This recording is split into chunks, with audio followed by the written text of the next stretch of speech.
Assalamualaikum warahmatullahi wabarakatuh. Saya ucapkan kepada pensyarah dan juga rakan-rakan seperjuangan sekalian. Pada hari ini, saya Nur Amira Najah binti Rosyarizal akan membentangkan tentang kajian transliterasi saya berkenaan kitab Al-Arba'in fi Usuluddin. Dalam kajian transliterasi saya ini, saya telah mengambil beberapa petikan daripada beberapa prinsip untuk dihuraikan dan diberikan pengajaran. Prinsip pertama ialah prinsip amal lahiriah berkenaan puasa. Apa yang saya dapat simpulkan daripada petikan ini ialah puasa mempunyai 3 tahap yang berbeza. Tahap pertama merupakan puasa yang biasa, di mana seseorang itu melaksanakan ibadah puasa cuma sekadar atas nama puasa itu sendiri. Sepertinya, dia bangun sahur seperti orang lain, berlapar dari terbit matahari hingga waktu berbuka, namun masih melakukan kemungkaran seperti mencarut, melihat perkara-perkara atau perbuatan maksiat walaupun sedang beribadah puasa.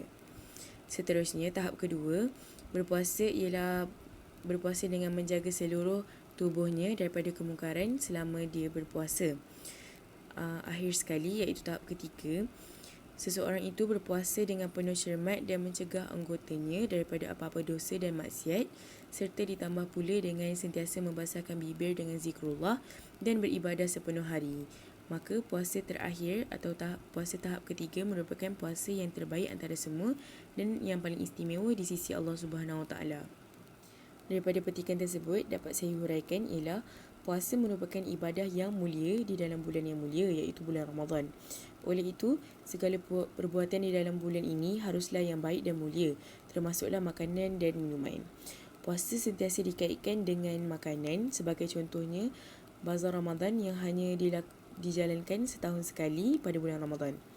Namun begitu, ramai umat Islam sukar untuk mengawal nafsu dan sentiasa bersifat tamak akan berbelanja secara berlebihan di bazar kerana tergoda dengan makanan yang disajikan.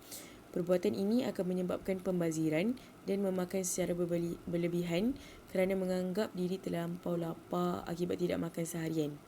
Sikap ini sangatlah tidak digalakkan kerana boleh menyebabkan terlalu kenyang dan mengurangkan aktiviti ibadah seperti solat sunat tarawih dan tahajud. Ini akan menyebabkan pembaziran masa, wang dan makanan. Makanan yang dibeli untuk berbuka puasa juga perlulah dijamin kehalalannya dan tidak berada dalam keadaan syubhah atau ragu-ragu status kehalalannya. Huraian bagi petikan tersebut ialah Allah Subhanahu Wa Taala merupakan yang maha agung dan maha berkuasa. Kalamnya terlalu hebat dan agung untuk diterima secara langsung oleh manusia yang lemah. Bahkan gunung juga tidak kuat apabila mendengar kalamnya dan hancur ke bumi.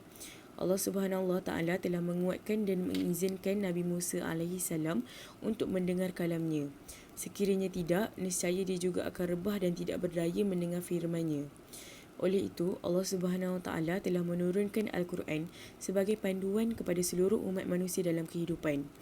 Al-Quran mengandungi kisah-kisah zaman terdahulu dan hukum-hukum, serta Al-Quran juga merangkumi seluruh aspek kehidupan manusia daripada kehidupan seharian, jual beli, kekeluargaan dan hukum-hukum. Allah menurunkan Al-Quran supaya umat manusia tidak terpesong dan mempunyai tujuan hidup yang betul. Huraian bagi petikan tersebut ialah hidup kita ini perlulah dipenuhi dengan rasa syukur ke atas nikmat yang dikurniakan oleh Allah Subhanahu Wa Taala, kerana sesungguhnya hidup kita bergantung kepada Allah. Sebagai contohnya, sekiranya kita berada di dalam sebuah kesusahan atau masalah dan hilang arah tujuan kerana tidak mempunyai jalan penyelesaian, Allah akan menghadirkan seorang hamba-Nya untuk membantu kita sehingga masalah itu selesai. Kita akan rasa sangat berterima kasih terhadap orang yang membantu kita itu sehingga kita terlupa nikmat itu sebenarnya berasal daripada Allah Subhanahu Wa Taala. Ucapan syukur itu cumalah sia-sia kerana kita tidak mensyukuri nikmat itu kepada pemilik kudrat, iaitu Allah Subhanahu Wa Taala, dan ini juga merupakan sebuah ujian terhadap keimanan seseorang itu kerana kita perlu mengucapkan rasa syukur kepada Allah, bukannya manusia itu sendiri. Manusia sering lupa dan mudah tertipu dengan dunia dan barang-barang yang mereka anggap penting dan perlu, sedangkan Allah Subhanahu Wa Taala itu lebih tahu apa yang kita perlu berbanding kita sendiri dan menyebabkan kita lebih jauh daripada Allah untuk mengejar perkara yang tidak dapat menjamin kebahagiaan kita di dunia dan di akhirat kelak. Huraian bagi petikan ini ialah Antara cara-cara yang dapat kita zahirkan rasa syukur kepada Allah Subhanahu Wa Taala ialah melalui amal ibadah yang dilakukan. Sebagai contoh, mendirikan solat kerana kewajipan, namun secara tidak langsung kita dapat menzahirkan rasa syukur kita kepada Allah Subhanahu Wa Taala kerana diberikan nikmat sebagai seorang Muslim, nikmat hidup dan lain-lain. Kerana kita telah dikurniakan tubuh badan yang sihat oleh Allah, kita mampu mendirikan solat dan melakukan perkara baik sebagai tanda kita mensyukuri nikmatnya. Namun begitu, manusia juga lemah dan sering lalai dan kufur terhadap nikmat Allah Subhanahu Wa Taala. Manusia melakukan keburukan, keganasan dan kesalahan walaupun disidami nikmatnya seperti mempunyai tubuh badan yang sihat, kekayaan dan kejayaan. Huraian bagi petikan ini ialah segala perkara yang berlaku di atas muka bumi ini adalah kerana kehendak dan di atas izinnya. Kita sebagai makhluk cumalah penyalur kepada kekuasaan dan keizinannya di atas sebab-sebab sesuatu itu berlaku. Sebagai contoh, kewujudan manusia. Manusia diberikan akal untuk berfikir dan telah mencipta pelbagai perkara dari dahulu lagi. Manusia diberikan tubuh badan yang unik untuk memudahkan aktiviti seharian. Manusia juga diberikan organ-organ seperti mulut dan lidah untuk berbicara, jantung dan paru-paru untuk terus hidup. Dianggap kompleks dan organisma yang hebat. Disebabkan oleh itu, terbinanya bangunan-bangunan tinggi, puisi-puisi agung, dunia perubatan dan sebagainya. Tetapi semuanya berlaku di atas kehendak Allah Subhanahu Wa Taala yang Maha Agung dan Maha Berkuasa. Tetapi, manusia tetap angkuh dan menganggap bahawa mereka sendiri yang melakukan perkara tersebut. Walhal, sekiranya Allah tidak mengizinkan, maka tidak jadilah sesuatu itu kerana kita semua cumalah makhluk yang lemah. Dan kita juga perlulah bertawakal kepada kehendak Allah Subhanahu Wa Taala. Huraian bagi petikan tersebut ialah dunia ini merupakan sebuah ujian terhadap manusia kerana manusia dilahirkan dengan hawa nafsu. Dunia mungkin menawarkan segala perkara yang seseorang manusia normal inginkan seperti kekayaan dan kejayaan. Namun begitu, kita sering alpa bahawa ganjaran yang Allah sediakan kelak di akhirat lebih bermakna dan jauh besar nikmatnya daripada perkara di dunia. Dunia itu bersifat sementara dan akhirat itu bersifat selama-lamanya serta tidak berbaloi untuk digadaikan demi keselesaan di hidup di dunia semata-mata. Walau bagaimanapun, manusia tetap lupa dan mendambakan dunia berbanding akhirat walaupun dunia ini tidak memberikan satu manfaat pun baginya. Seperti makanan atau wang, ianya semua akan kelak binasa, belaka dimakan bumi dan tidak dapat ditukar kepada apa-apa di akhirat kelak. Meski tubuh badan ini juga berbekalkan sumber daripada badan yang sering dikejar manusia juga bakal ditinggalkan sebagai tulang belulang di dunia. Oleh itu, perbuatan mengejar dunia tidak lain lagi cumalah sia-sia dan kelak akan ditangisi oleh pengejar dunia. Huraian bagi petikan tersebut ialah manusia yang mempunyai sempurna fizikal baru disebut sebagai sempurna dan sihat berbanding mereka yang kurang bernasib baik. Sejajar dengan akhlak, 4 perkara dinilai untuk membentuk kepribadian atau akhlak yang sempurna. Pertama, kekuatan ilmu di mana merangkumi pelbagai aspek terutamanya ilmu agama.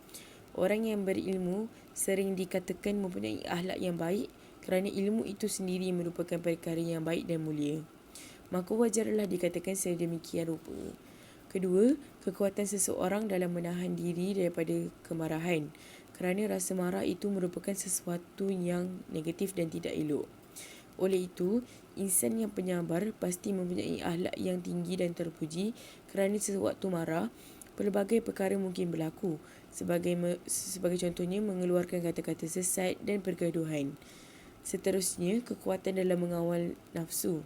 Konteks ini dapat kita simpulkan dari seseorang yang sering menundukkan pandangan dan menjaga batas pergaulan antara lelaki dan perempuan. Mereka ini mempunyai akhlak yang terbaik kerana dapat menghindarkan diri daripada maksiat serta menjaga kesucian orang lain. Akhir sekali, kekuatan keadilan. Sebagai contoh, pemimpin yang mampu bersikap adil dan berjuang demi kesejahteraan rakyatnya mempunyai akhlak yang baik dan dipilih oleh rakyat sebagai ketua mereka. Oleh itu, akhlak didirikan daripada 4 perkara utama dan insan yang mampu mencapai semua syarat ini secara seimbang dan teratur telah memperoleh akhlak yang terbaik dan terpuji. Huraian bagi petikan ini ialah akhlak ini perlulah diuruskan dengan secara bertahap dengan yang paling penting sehingga kepada yang kurang penting. Sebagai contoh, akhlak dengan ibu bapa merupakan antara akhlak yang penting dan diutamakan dalam diri seseorang itu. Namun begitu, manusia lebih mementingkan cinta dunia yang lebih kepada kelalaian dan keburukan berbanding dengan kebaikan. Sesungguhnya, dunia tidak mempunyai apa-apa dan hanya menawarkan makanan bagi nafsu dan tamak haloba semata-mata. Kita sepatutnya menggunakan waktu di dunia berbakti di jalan Islam dan beribadah kepadanya. Sekiranya kamu memiliki seluruh dunia sekalipun, ianya tidak akan bernilai sehari pun pada akhirat yang tiada penamatnya. Oleh itu, akhlak yang baik adalah beribadah kepadanya dan mencari jalan dalam memperbaiki diri yang penuh kekhilafan seperti menyendiri untuk bermuhasabah dan memanjatkan doa kepada Allah Subhanahu Wa Taala supaya dipermudahkan urusan mencari jalan yang benar. Huraian bagi petikan tersebut ialah akhlak itu merupakan perkara yang paling penting diperlukan oleh seseorang kerana akhlak itu melambangkan kepribadian seseorang. Namun begitu, kadang-kadang kita menganggap kita telah menunjukkan akhlak yang terbaik di hadapan orang lain, tetapi hakikatnya mereka menyatakan sebaliknya. Akhlak berkait dengan orang di sekeliling kita kerana ianya menunjukkan siapa diri kita yang sebenar. Jadi orang lain lebih berhak menilai akhlak yang ditunjukkan kerana mereka yang menerima dan melayan sikap yang kita ekspresikan. Oleh itu, wajarlah kita dinilai sebagai seorang yang mempunyai kekurangan di dalam akhlak kita kerana tiada manusia yang sempurna di atas muka bumi ini. Serta setiap orang pasti mempunyai kekurangan sedikit sebanyak. Walau bagaimanapun, ianya bukanlah sebab kita perlu untuk tidak membaiki akhlak kita. Akhir kalam, saya berbesar hati kerana dapat menyiapkan kajian transliterasi saya ini dan mengucapkan terima kasih kepada yang sudi mendengar, dan saya juga berharap agar perkongsian saya ini dapat memberikan faedah sedikit sebanyak kepada pendengar, dan semoga kita berjumpa lagi pada masa akan datang. Assalamualaikum warahmatullahi wabarakatuh.